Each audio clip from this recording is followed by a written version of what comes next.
963 হিজরি সন থেকে 963 বাংলা সন বানানো নেই। মানে ইতিহাসের এই বর্ণনাটা খুব ইন্টারেস্টিং।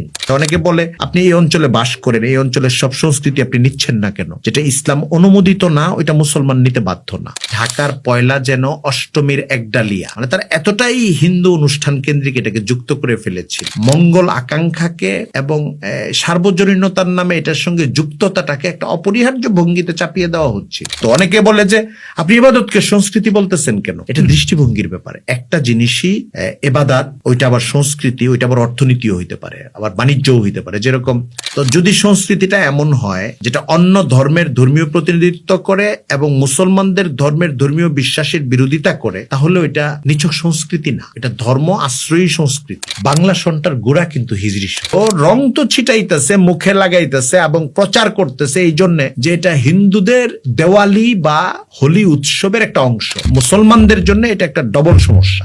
মুসলমানদের বরং এই বাংলা সালের সঙ্গে একটা নৈকট্যই আছে দুই কারণে। এই জন্য আপনি 100 বছর আগে এই পূর্ববঙ্গে অনেক মুসলমানের নাম পাবেন যে নামটা আরবি নাম না, অর্থবোধকও নাই, নামটা একটা বাজে নাম, পচামিয়া।